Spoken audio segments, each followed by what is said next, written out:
Hello everyone, welcome to Naira study. आप सब कैसे हैं? आई होप कि आप सभी बहुत अच्छे होंगे और अपनी स्टडी को बहुत ही अच्छे से कर रहे होंगे।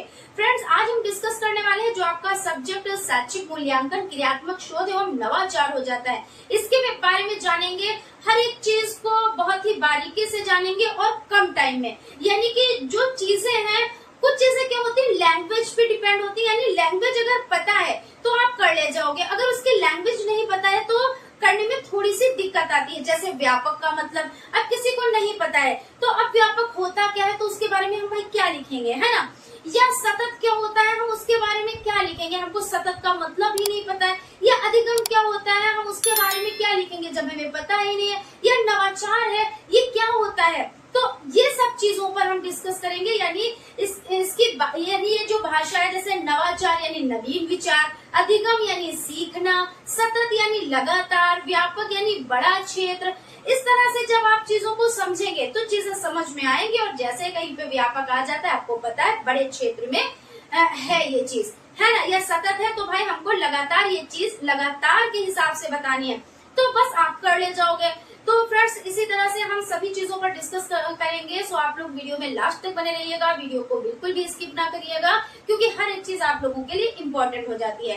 तो सबसे पहले हम समझ लेते हैं, जो आपका सब्जेक्ट है उसका नाम है शैक्षिक मूल्यांकन, क्रियात्मक शोध एवं नवाचार। तो शैक्षिक मूल्यांकन यानी मूल्यांकन का मतलब होता है मूल्य आंकना, यानी किसी के बारे में चीजों को जाना। जैसे शिक्षा है, भाई बच्चा शिक्षा ग्रहण कर रहा है, ठीक है, तो उसने कितना प्रोग्रेस किया है, कितना ग्रोथ किया है, उसने कितना सीखा है, कितना नहीं सीखा है, हमें उसको कैसे सिखाना है, किस ढंग से सिखाना है, क्या कमियां है, क्या कमियां उसमें नहीं है। भाई कमियां है तो उसको खत्म करना है, कोई कमी नहीं है तो भाई बहुत अच्छी बात है, वो तो प्रतिभाशाली बच्चा है ना।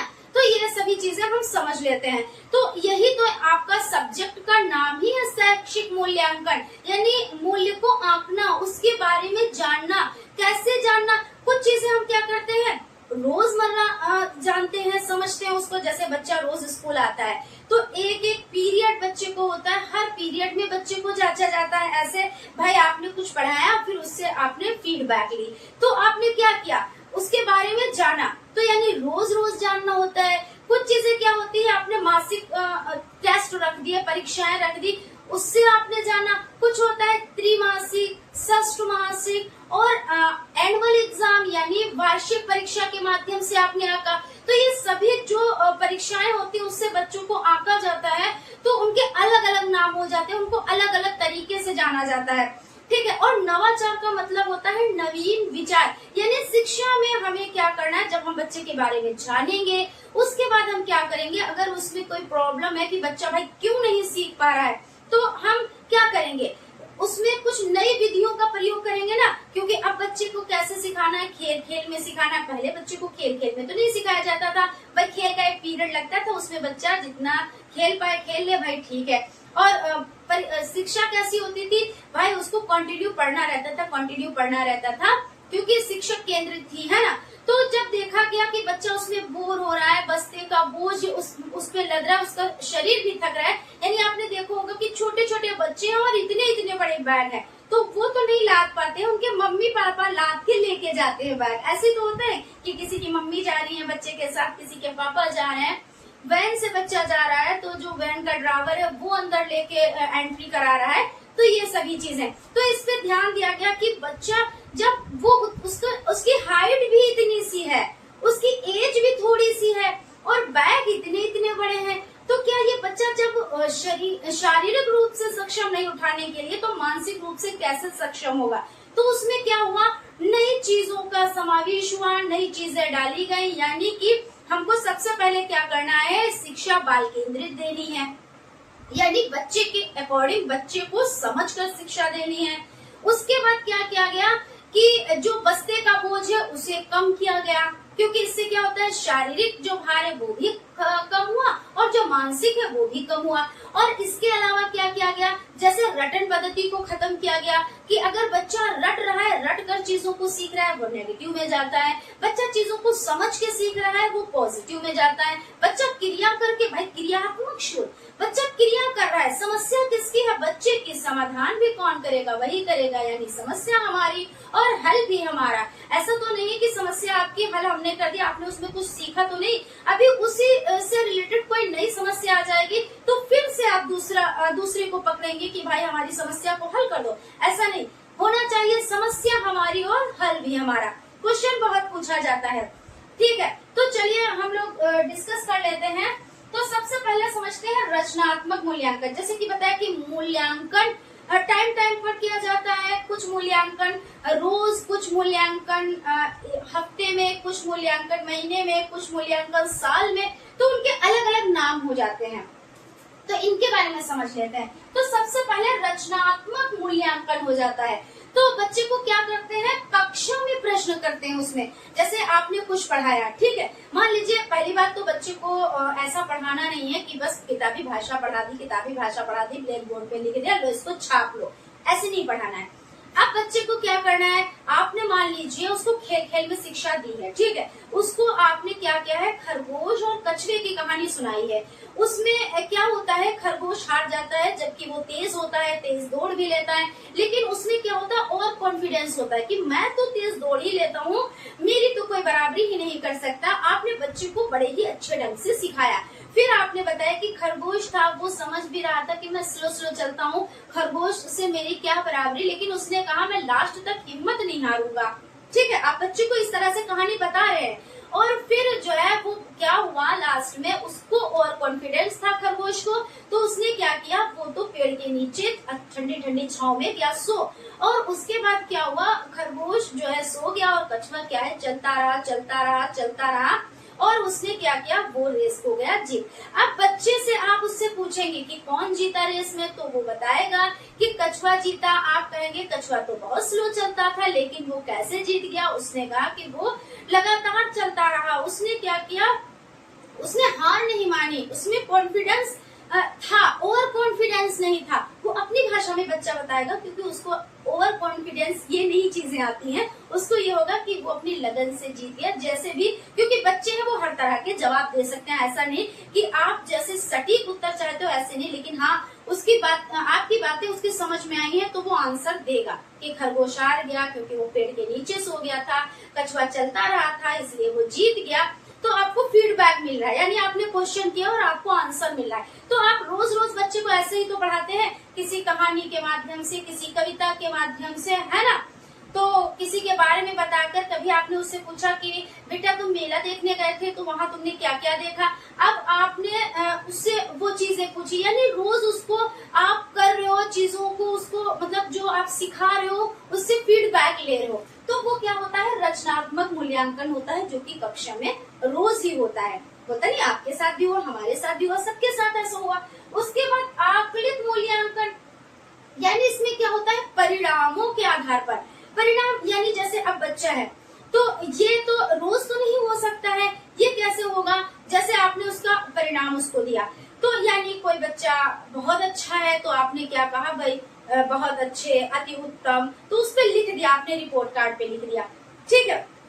कुछ बच्चे कम अच्छे होते हैं पढ़ाई में, कुछ जैसे सामान्य होते हैं, कुछ प्रतिभाशाली होते हैं, कुछ मूर्ख होते हैं, हर तरह के बच्चे होते हैं। कुछ बच्चे ऐसे होते हैं जिनमें प्रॉब्लम होती है बच्चों में, जो पिछड़े बालक होते हैं, ऐसे भी होते हैं। तो आप उसके रिपोर्ट कार्ड पे उसी के अकॉर्डिंग तो रिपोर्ट कार्ड आप बनाएंगे, ऐसा तो नहीं सभी को एक जैसे नंबर आप देते चले जाएंगे।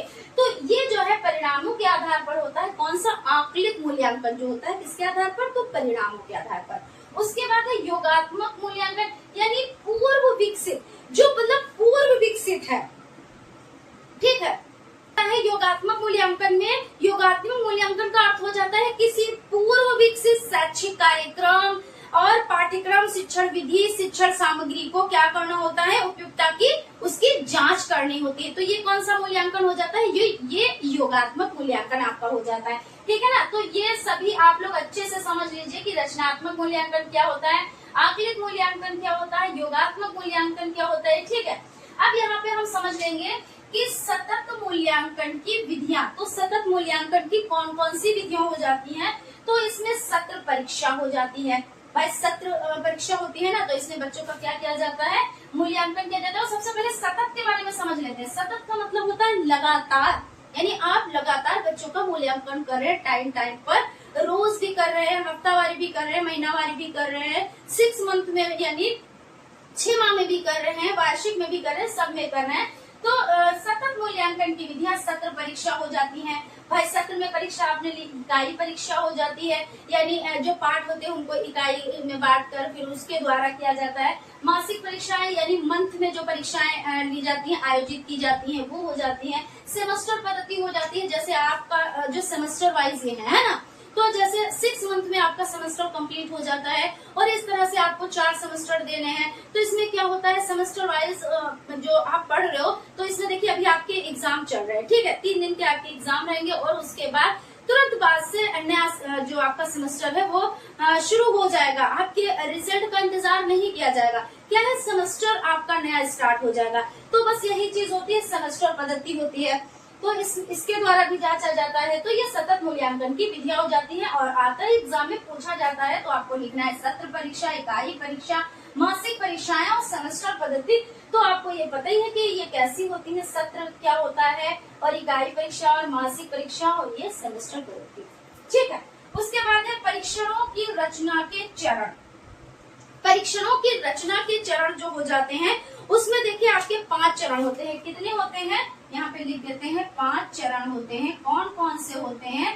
5 चरण जो हो जाते हैं वो कौन कौन से हो जाते हैं? तो पहला आपका हो जाता है कि पहले सबसे पहले आप क्या करते हैं, कोई चीज आप स्टार्ट करते हैं तो सबसे पहले आप क्या करते हैं? तो सबसे पहले तो भाई आप योजना बनाते हैं ना, और योजना बनाने के बाद आप तैयारी में लग जाते हैं कि भाई आपने कहा हम 2 घंटे पढ़ाई करेंगे, 3 घंटे पढ़ाई करेंगे। फिर उसके बाद आपने क्या किया, उसकी तैयारी आपने स्टार्ट कर दी कि हमको इस तरह से लर्निंग कॉर्नर बनाना है, यहाँ पे हमको बैठना है, इस तरह से हमें 3 घंटे पढ़ने हैं और हमको कोई डिस्टर्ब भी ना करे, इस तरह से हम ऐसी जगह को सेलेक्ट करेंगे, वहां पे पानी की बोतल भी रख लेंगे, यानी आपने योजना बना ली, ठीक है। उसके बाद आपने क्या किया, परीक्षण के प्रारंभिक रूप की जांच करना होता है।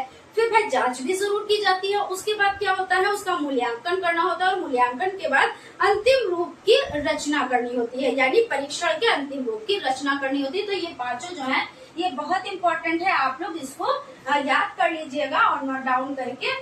और ये हो जाता है परीक्षणों की रचना के चरण। अब अभिलेखीकरण हो जाता है। अभिलेखीकरण क्या होता है, इसके द्वारा क्या होता है, इसके द्वारा अनेक महत्वपूर्ण जो प्रश्न होते हैं, यानी बहुत ज्यादा इम्पोर्टेंट जो प्रश्न होते हैं, उनके उत्तर क्या किए जाते हैं, उनके उत्तर प्राप्त किए जाते हैं अभिलेखीकरण के द्वारा, ठीक है। तो अगर अभिलेखीकरण आ जाता है तो आप क्या लिखेंगे कि इनके द्वारा महत्वपूर्ण प्रश्नों के उत्तर प्राप्त किए जाते हैं, ठीक है। अब चलते हैं अगले क्वेश्चन की तरफ, देख लेते हैं, यानी क्वेश्चन नहीं, हम लोग टॉपिक को समझ रहे हैं, जो टॉपिक बहुत ही ज्यादा इम्पोर्टेंट है, जो बार बार एग्जाम में आते हैं, ठीक।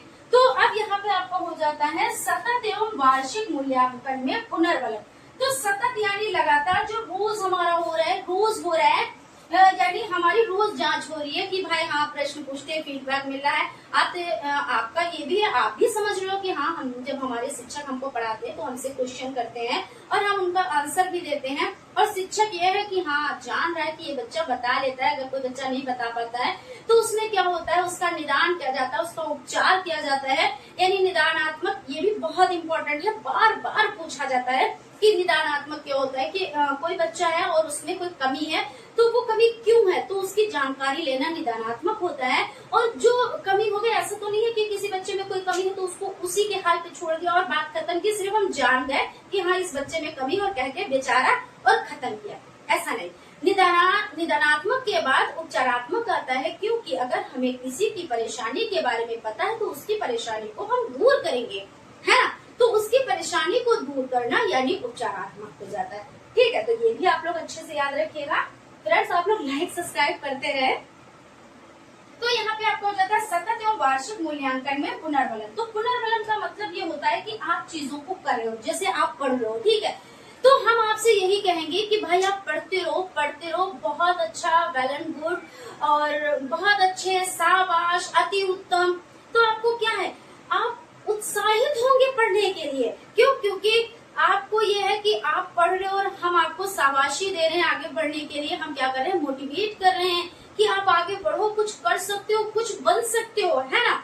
तो इसके लिए क्या होता है, जैसे रोज जो होता है, रोज बच्चों को क्या किया जाता है, तो भाई यही कहा जाता है अति उत्तम, बहुत अच्छे, शाबाश।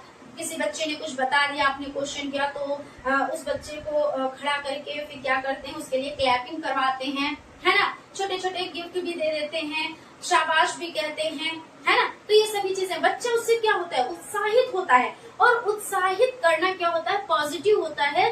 क्योंकि कुछ लोग ऐसे होते हैं कि अगर उनमें जो अंदर की शक्ति तो होती है, लेकिन वो अपनी शक्ति को पहचान नहीं पाते। जब उनको आप क्या करते हो, मोटिवेट करते हो, पुनर्बलित करते हो, तो वो तब वो समझता है कि हम में ये शक्ति है, पावर है, लेकिन हम अपने पावर को समझ नहीं पा रहे थे, है ना। तो ये भी हो जाता है। तो इसलिए पुनर्बलन बहुत ही जरूरी होता है। और वार्षिक मूल्यांकन, सतत एवं वार्षिक मूल्यांकन में, तो वार्षिक मूल्यांकन में कैसे होता है भाई, जब रिपोर्ट कार्ड मिला होता है तो उसमें लिखा नहीं होता है, अगर कोई बच्चा सेकंड आता है, सेकंड पोजीशन पे, तो उसमें लिख दिया जाता है आप फर्स्ट पोजीशन पर आ सकते हैं।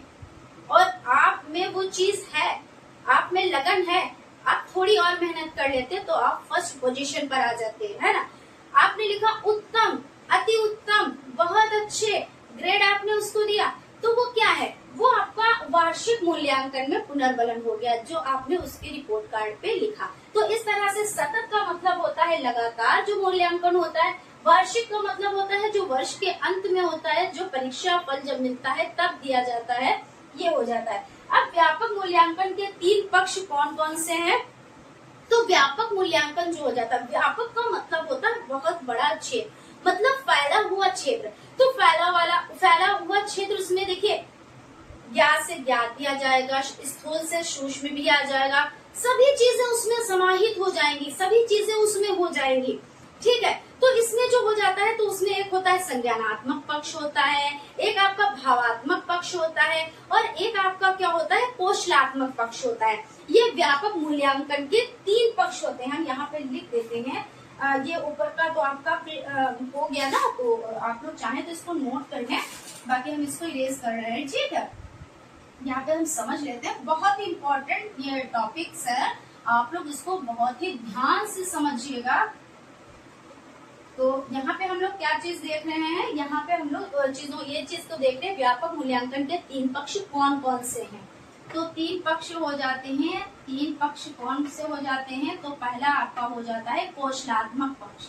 कौन हो जाता है, तो कौशलात्मक पक्ष। और आपका हो जाता है कौशलात्मक पक्ष, और आपका एक आपका हो जाता है भावात्मक पक्ष। कौन हो जाता है, तो आपका फर्स्ट हो जाता है कौशलात्मक, सेकंड हो जाता है भावात्मक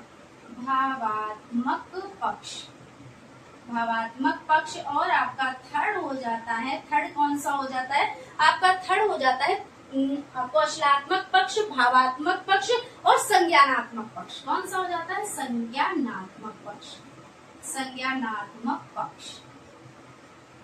तो इसमें हम देख लेते हैं, अगर संज्ञानात्मक पक्ष, ठीक है, इस तरह से।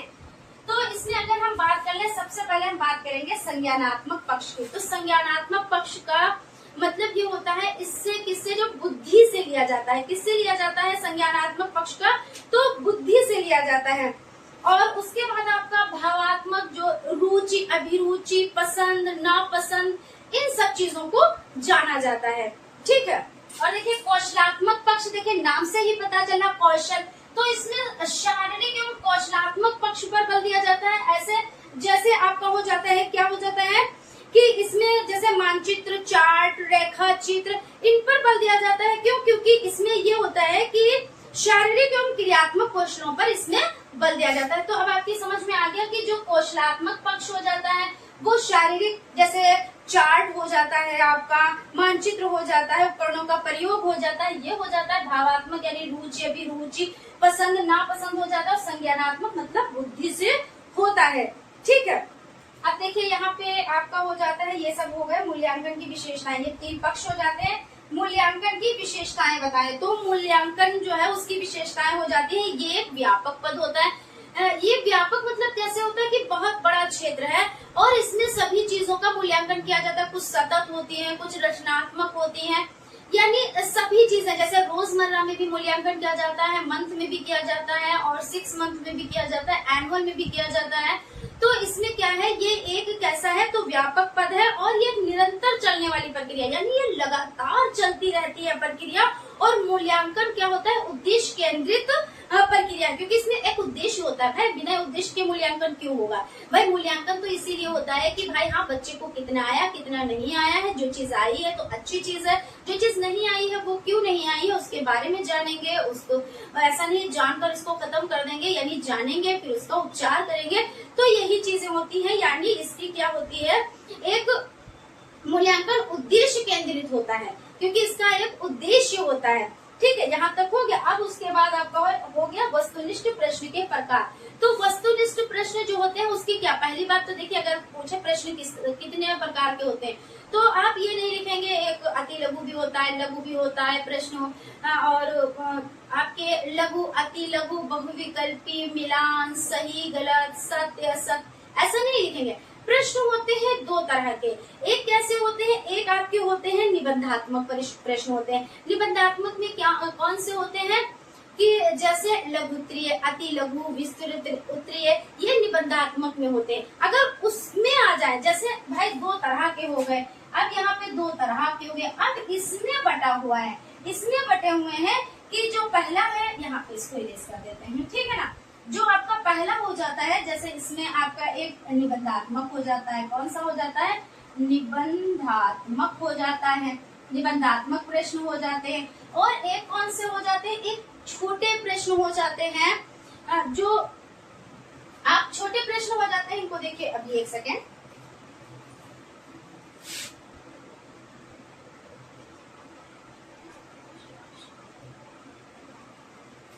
तो इसमें देखिए निबंधात्मक प्रश्न हो जाते हैं और वस्तुनिष्ठ टाइप प्रश्न हो जाते हैं। कौन से हो जाते हैं, वस्तुनिष्ठ टाइप हो जाते हैं।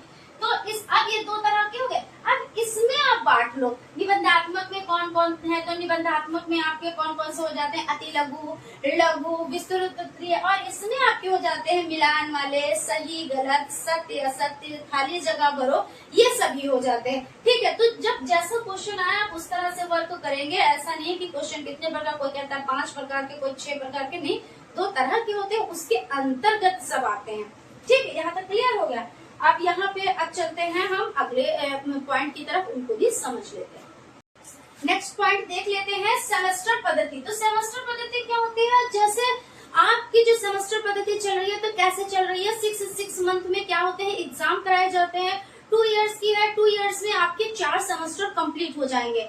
तो इसमें क्या होता है, यहाँ पर देखिए आप देख सकते हैं सेमेस्टर पद्धति बिल्कुल जो आपके साथ हो रहा है वही चीजें आपको लिखनी है। यानी 6 मंथ में एक सेमेस्टर कंप्लीट होता है और एग्जाम कराए जाते हैं। उसके बाद क्या होता है, एग्जाम के तुरंत बाद न्यू सेमेस्टर क्या किया जाता है, न्यू सेमेस्टर की तैयारी स्टार्ट हो जाती है। जैसे भाई आपका क्या था, सेकंड सेमेस्टर का आपने एग्जाम दिया और उसका रिजल्ट भी नहीं आया था, और बस जैसे ही आपने एग्जाम दिया उसके तुरंत बाद से क्या हुआ, पढ़ाई स्टार्ट हो गई, यानी न्यू सेमेस्टर की तैयारी स्टार्ट हो गई। अभी आप एग्जाम देंगे और उसके तुरंत बाद से आपको क्या होगा, 4th सेमेस्टर की तैयारी स्टार्ट हो जाएगी। वो बात अलग की है, जैसे किसी बच्चे के किसी वजह से, कोई वजह से अगर एक सब्जेक्ट में बैक लग जाती है तो क्या होता है, उसको फिर से वो सब्जेक्ट देना पड़ता है, यानी उसका एग्जाम देना पड़ता है, लेकिन उसका सेमेस्टर चेंज हो जाता है। 2 सब्जेक्ट में भी अगर ऐसी प्रक्रिया हो जाती है किसी वजह से, तो तब भी उसका क्या होता है, सेमेस्टर चेंज हो जाता है, लेकिन उसको 2 सब्जेक्ट में क्या करना होता है, 2 सेमेस्टर की परीक्षाएं देनी होती है, प्लस उसका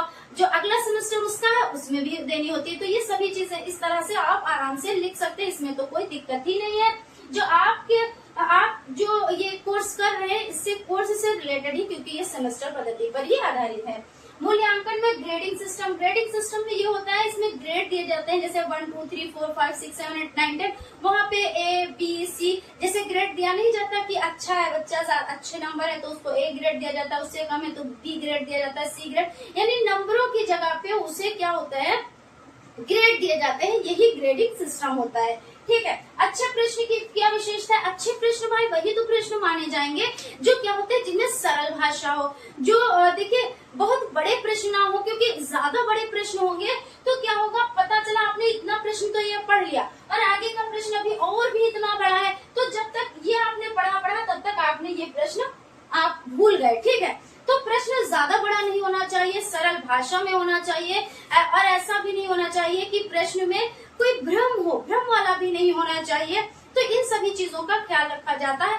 अच्छे प्रश्नों की ये क्वालिटी होती है और सरल भाषा में हो, और जो जैसे हिंदी है तो हिंदी ही सब्जेक्ट में, यानी हिंदी सब्जेक्ट है तो हिंदी में ही पूछा जाए। अगर इसमें आप कोई और भाषा के यानी दूसरी भाषा को मिक्स कर देंगे तो बच्चा नहीं समझ पाएगा, है ना। तो ये सभी चीजें हैं, इस पे ध्यान दिया जाता है। और यहाँ पे आपका नेक्स्ट जो आपका हो जाता है, कक्षा में प्रश्न पूछते समय सावधानियां। तो कक्षा में जब आप प्रश्न पूछते हैं तो इसमें जैसे क्या सावधानियां रखनी चाहिए। तो सबसे पहले तो जब आप प्रश्न पूछते हैं तो वही चीज, जैसे जो आप प्रश्न लिखेंगे तभी आपको ये ध्यान रखना होगा कि प्रश्न बहुत बड़ा नहीं होना चाहिए और बहुत छोटा भी नहीं होना चाहिए। फिर आपने जो प्रश्न किया उसमें सरलता होनी चाहिए, मतलब सरल भाषा में वो हो तो बच्चा क्या करेगा, आंसर दे पाएगा। तीसरी बात ये हो जाती है, जब आप प्रश्न पूछते हैं तो ऐसा नहीं है आपने तुरंत प्रश्न पूछा और तुरंत भाई आंसर दो, फटाफट से आंसर दो, और आप बोल रहे हो, बच्चा भाई नहीं सोच पा रहा है ना। बच्चे को आप थोड़ा सा टाइम दो। आपने जैसे प्रश्न कर दिया, प्रश्न करने के बाद आप खामोश हो जाओ, उसके बाद आप उससे उत्तर लेने के, मतलब आप उत्तर देने के लिए कहें और आप लेने के लिए उत्तर तैयार हो। ऐसा नहीं कि आपने तुरंत से प्रश्न किया और तुरंत से उसका आंसर। भाई बच्चे को थोड़ा सा टाइम तो देंगे ना आप सोचने के लिए। उसके बाद हो जाता है प्रश्न जो है, ये हो जाता है कि बच्चे को थोड़ी देर का टाइम, जैसे कि हम बता रहे हैं यही चीज कि बच्चे को थोड़ा सा टाइम देना चाहिए। प्रश्न पूछने के बाद फिर उसको क्या करते हैं, खड़ा करके हाँ बेटा तुम बताओ, हमने जो प्रश्न किया था उसका आंसर बताओ, ये चीज हो जाती है। तो ये सभी सावधानियां रखनी चाहिए। और भाषा उसकी कैसी होनी चाहिए, भाषा ऐसी होनी चाहिए कि वो सरलता से समझ पाए। बहुत बड़ा क्वेश्चन आप करेंगे तो वो सरलता से नहीं समझ पाएगा, ठीक है ना। उसके बाद आपका हो जाता है, अब यहाँ पे आपका हो जाता है, देखिए आपका नेक्स्ट पॉइंट है सावधानियां और उत्तम परीक्षण। तो उत्तम परीक्षण, भाई उत्तम परीक्षण वही कहा जाएगा जिसमें क्वालिटी होगी, यानी क्वालिटी वाला प्रश्न परीक्षण ही उत्तम परीक्षण कहलाता है। तो आप लोग इस तरह से समझ लें, ठीक है।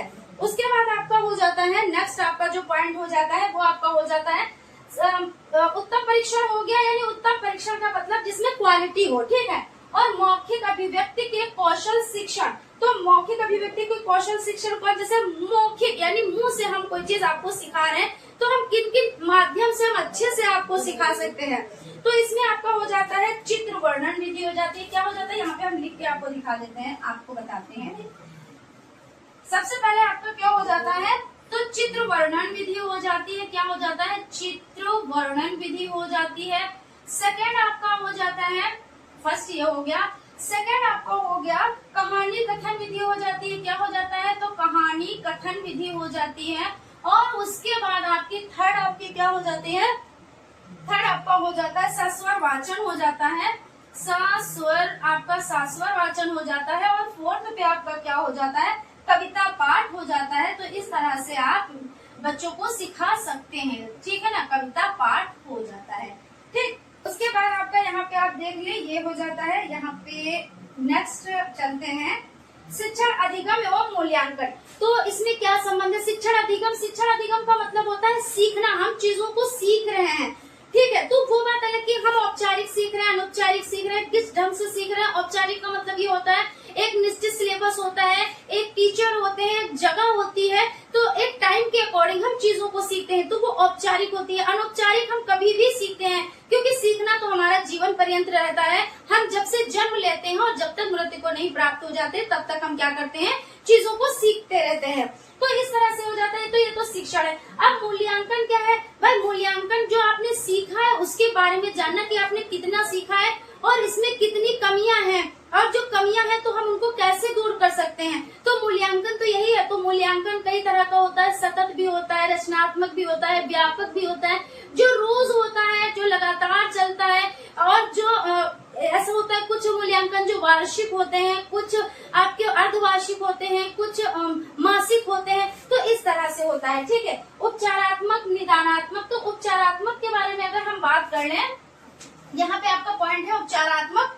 तो उपचारात्मक का मतलब ये हो जाता है कि जैसे आप में कोई प्रॉब्लम है या हम में कोई प्रॉब्लम है ना, तो उसका इलाज करना, तो ये उपचारात्मक हो जाता है। जैसे बच्चा नहीं सीख पा रहा है तो हम उसका इलाज करेंगे, यानी बच्चा क्यों नहीं सीख पा रहा है, तो सबसे पहले अगर बात की जाए तो हम उसका निदान पहले करेंगे। अगर यहाँ पे सही ढंग से चीजों को समझना है तो पहले आप निदान समझेंगे, फिर उपचार समझेंगे, तो अच्छे से समझ में आ जाएगा। निदान का मतलब ये होता है कि बच्चे में कोई कमी है तो आप उस कमी को जानेंगे, और जब कमी को जानेंगे तब क्या करेंगे, आप उसका उपचार करेंगे। जैसे हम फॉर एग्जाम्पल आपको देते हैं कि आप डॉक्टर के पास जाते हैं, तो ऐसा तो है नहीं डॉक्टर आपको तुरंत दवा दे देता है या तुरंत इंजेक्शन लगा देता है। क्या करता है डॉक्टर, पहले आपकी जांच करता है, फिर जो प्रॉब्लम होती है उसके अकॉर्डिंग वो दवा देता है। अगर इंजेक्शन लगाने वाला होता है तो इंजेक्शन लगाता है, नॉर्मली होता है तो नॉर्मल होता है तो मेडिसिन से काम चल जाता है। तो इसी तरह जब क्लास में बच्चे हैं तो बच्चों का जब हम निदान करेंगे तो ये देखेंगे इसमें कमी क्या है। वो बच्चा सुन नहीं सक रहा है इसलिए चीजों को नहीं सीख पा रहा है, क्या बच्चा अच्छे से देख नहीं पा रहा है, उसका ध्यान क्यों नहीं वहाँ पे जा रहा है, तो इसके बारे में हम पता लगाएंगे। तो पता लगाना अगर सिंपल भाषा में निदान का मतलब समझा जाए तो जो प्रॉब्लम है उसका पता लगाना, यानी परेशानी का पता लगाना, ठीक है ना, परेशानी का पता लगाना। और उसके बाद क्या करेंगे हम भाई, पता लगा के बच्चे को छोड़ तो नहीं देंगे, फिर करेंगे उसका उपचार। तो इसका इलाज करना या आप कह सकते हैं दूर करना, इलाज करना या दूर करना, तो क्या होता है, ये आपका हो जाता है उपचार। तो हमेशा निदान के बाद ही उपचार आता है। ये क्वेश्चन पूछ लिया जाता है कि निदान पहले आता है या उपचार, तो आप लोग याद रखें उपचार आता है बाद में और निदान आता है पहले, ठीक है। फिर उसके बाद है क्रियात्मक अनुसंधान। तो क्रियात्मक अनुसंधान क्या भाई, समस्या हमारी और हल भी हमारा। एग्जाम किसके हैं, आपके, तो पढ़ेगा कौन, आप ही तो पढ़ेंगे, तो आपकी समस्या है और आप ही हल निकालेंगे। इस तरह से एग्जाम्पल से समझ लेते हैं। जैसे मान लीजिए 10 मजदूर हैं और काम कर रहे हैं, दिन भर वो काम करते हैं, फिर भी उनका मालिक आके उनको डांट देता है, ठीक है।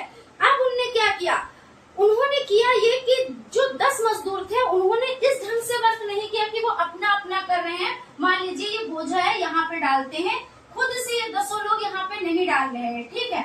इन्होंने क्या किया, इनमें समझ जो आई, उन्होंने क्या किया, स्टेप बाय स्टेप ये 10 मजदूर यहाँ पे खड़े हो गए, ठीक है। और यहाँ पे इनको ये बोझ डालना था, ठीक है। तो एक ने दूसरे को दिया, दूसरे ने तीसरे को दिया, तीसरे ने चौथे को दिया, ऐसे करके ये फटाफट से वर्क करते चले गए और जितना भी इनको जो भी चीज रखनी थी उन्होंने यहाँ पे वो रख दिया। तो इस तरह से इनका क्या हुआ, जल्दी भी वर्क हो गया, डांट भी नहीं पड़ी, यानी क्या हुआ, समस्या इनकी थी, इन्होंने समाधान निकाल लिया। तो यही तो क्रियात्मक अनुसंधान है। और क्या क्रियात्मक अनुसंधान, बस आपको ऐसे ही लिखना है, बस आपको यही लिख देना है कि समस्या हमारी तो हल भी हमारा, भाई जिसकी समस्या होगी हल भी वही निकालेगा।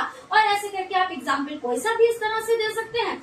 और अगर लघु में आता है तो 2 नंबर पक्के, अगर अति लघु में आता है तो 1 नंबर पक्का। वस्तुनिष्ठ में तो ये आता ही आता है, समस्या हमारी और हल भी हमारा, क्रियात्मक अनुसंधान ये हो जाता है। उसके बाद नवाचार यानी नवीन विचार लाना। भाई शिक्षा में बहुत सी प्रॉब्लम थी, क्योंकि पहले क्या था, शिक्षक केंद्रित शिक्षा थी। शिक्षक केंद्रित शिक्षा में क्या था, शिक्षक जो कहता था हमें वो करना पड़ता था। भाई आपने हमने सबने ऐसी ही पढ़ाई तो करी है कि जो शिक्षक कह रहा है कि 10 पेज सुलेख करके लाओ तो 10 पेज सुलेख करके ले गए, 10 तक पहाड़ा याद करके आओ तो उसको पहाड़े को याद करके ले गए, ठीक है। तो यानी रटन पद्धति पे निर्भर थी, पूरी तरह से आधारित थी, इसमें बस्ते का बोझ भी था। लेकिन फिर उसके बाद देखा गया, इस पे ध्यान आकर्षित किया गया, ध्यान दिया गया कि नहीं, बच्चा इस तरह से सीख नहीं पा रहा है, वो सिर्फ बस्ते के बोझ में दबा हुआ है, उसके नीचे दबा हुआ है, उसका शरीर भी दबा हुआ है, प्लस उसका मस्तिष्क भी दबा हुआ है। इससे क्या होता है, बहुत बच्चे स्कूल छोड़ देते हैं, बहुत बच्चे क्या करते हैं, स्कूल जाने से कतराते थे।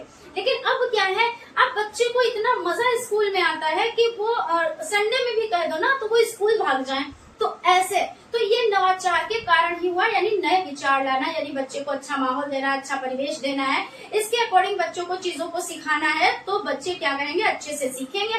तो नई विधियों का प्रयोग करना, जैसे श्रव्य दृश्य सामग्री का प्रयोग किया गया। पहले ऐसा तो कुछ नहीं होता था कि श्रव्य दृश्य सामग्री का प्रयोग किया जाता था, उनका प्रयोग किया गया और अच्छे से अच्छे TLM का यूज किया गया। तो यही तो नवाचार है। और क्या है नवाचार, यानी नए विचारों को रखना, नई चीजों को देना, शिक्षा में, जिससे बच्चों को हेल्प मिल सके, बच्चे अच्छे से सीख सके बस। और प्रार्थना स्थल पे क्या होता था पहले भाई, सिर्फ ये होता था कि प्रार्थना करवा दी जाती थी, ठीक है ना।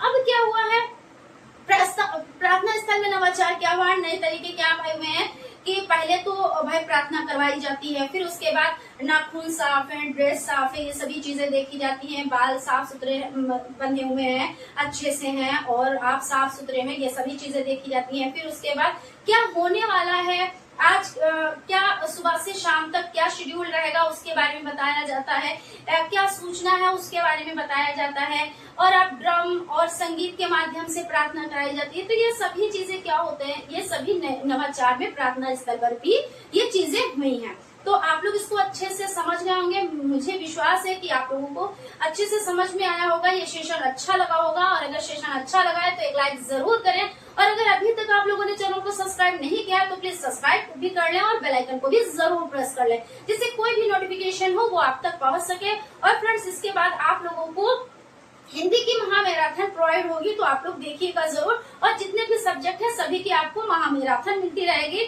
प्लस आप लोगों के डिस्कशन क्लास भी चलते रहेंगे, क्योंकि डिस्कशन क्लास में क्या होता है, छोटी क्लास होती है और पूरा एक जो सब्जेक्ट आपका है वो उसमें समाहित होता है।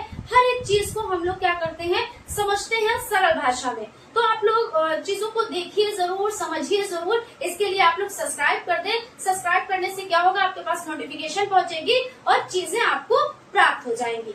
तो आप लोग पढ़ते रहें, अच्छे से हंसते रहें, मुस्कुराते रहें और अपनी सेहत का भी ख्याल रखें, क्योंकि अगर सेहत का ख्याल नहीं रखेंगे तब भी तो दिक्कत है। लेकिन सेहत का ख्याल रखकर और आप लोग पढ़ाई अच्छे से करें। तो मिलते हैं नेक्स्ट क्लास में। Thank you.